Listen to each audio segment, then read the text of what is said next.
We are back with our nightcap, and you guessed it, it is time for our MVPs of the week. Who had the biggest week? Doesn't have to be the best.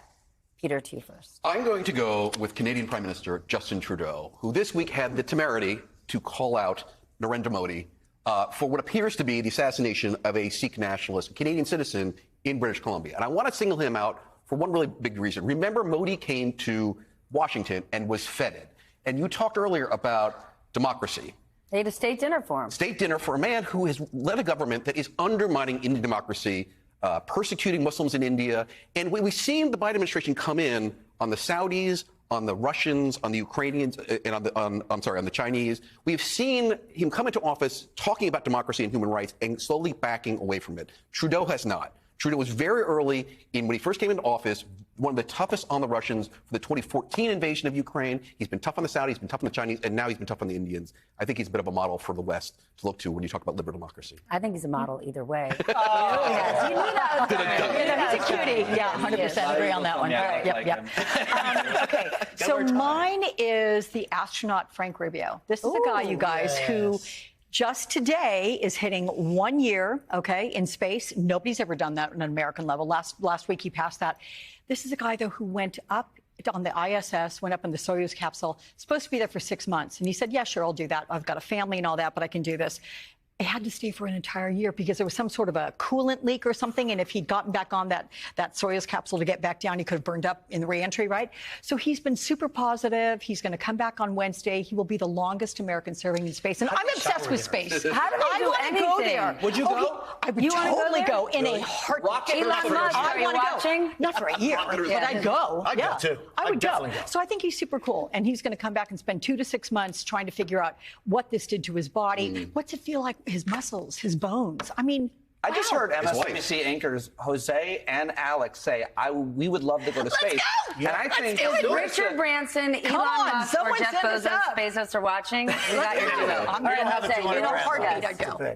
So my hero is someone who I knew very well and I loved and who passed away 20 years ago, but this week had moments that show you that she is as active and as important as ever. Celia Cruz. Just last Tuesday, Mattel you knew had yes, very well, and had the Celia Cruz Barbie. I would have loved to see the Celia Barbie movie, but that's a different story. Celia had a Barbie. It sold out in 2 hours. She's been on a postage stamp in the United States, and next year, early 2024, she will be on the U.S. quarter. The first Afro-Latina to be in the U.S. quarter. All right, you knew her. Cool. Describe her to us. No one else here knew her. We knew of her. A person who had the most profound voice and used it in so many ways. Can I give you guys a quick anecdote? Yes. I moved here in 1996. I moved here in 1996. I didn't know anybody. I was walking down the street. It was raining. What did you look like? Me minus 20 pounds and more hair. Gotcha. And most more people adventure. say, I look like a nerd back then. Not him. He's like, I was thin. This was 1996. Okay. I'm walking down the street. It's raining here in New York City on 8th Avenue. And I'm like, gosh, I don't know anybody. I don't know where I am. And then all of a sudden, this limo stopped. A limousine. Yeah. And, which doesn't even exist anymore. Opens the door. And Donald Trump came out. It's Celia Cruz and her husband, Pedro Knight. And she had seen me on the street. What super celebrity in the world says, stop?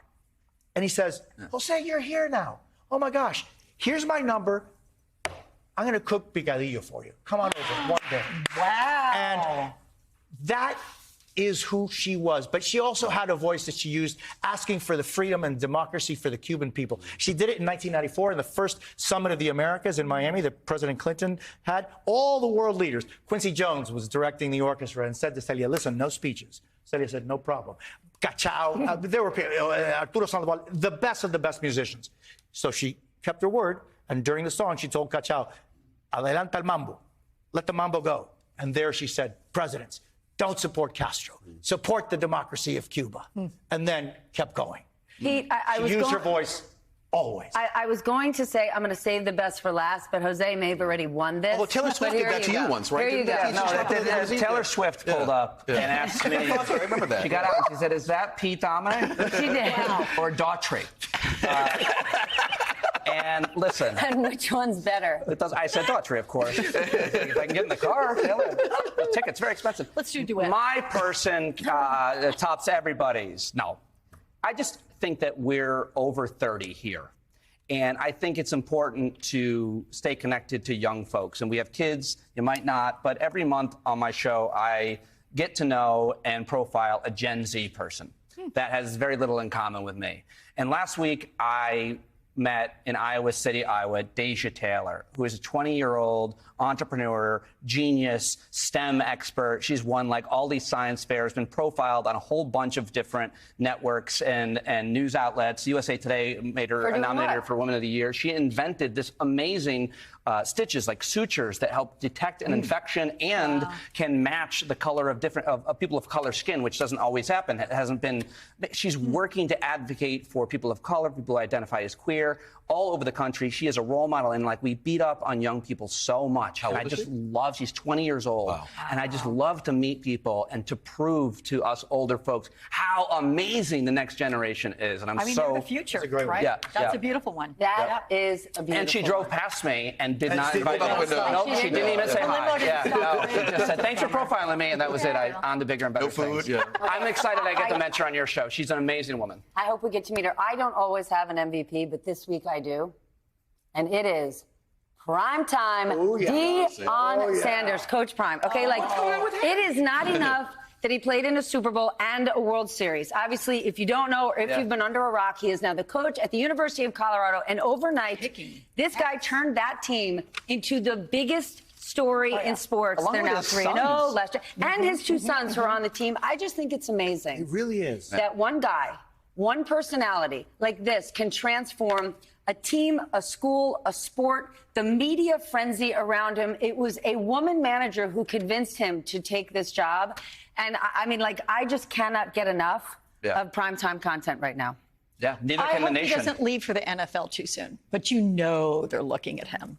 Because, I mean, think of what he did this week when he actually supported the Colorado State player who knocked out his Colorado player and got sent him to the hospital. And he said, hey, guys, back off on the death threats, It's a game. right? Yeah. It's a game. I mean, 10 this years is what ago, I happens. walked out to him at LaGuardia Airport. He's wearing like a very expensive coat. And I was like, you know, you do when you're famous people. I go, you're Deion Sanders. He's like, that's right, I am. And he was so cool to me and such a Did he nice have a guy. theme song with him? He had a music, he had a fur coat, he had an entourage. No. Did he roll down a window and offer you some food? Or? I think he's going to stay there. Yes, I think he's going to stay there as long as his sons are there. I think he's going to usher his sons, and he's always looking for a new challenge. But it's a great, his story. A new is- challenge and his version of the Kardashians, because I feel like a giant reality show. extravaganza Yes, yes. that'd be good. is on the You think way. he likes attention? Totally want No, maybe not. His sons either. His sons either, Yeah, but I'm loving every single minute of it. All right, thank you all so much.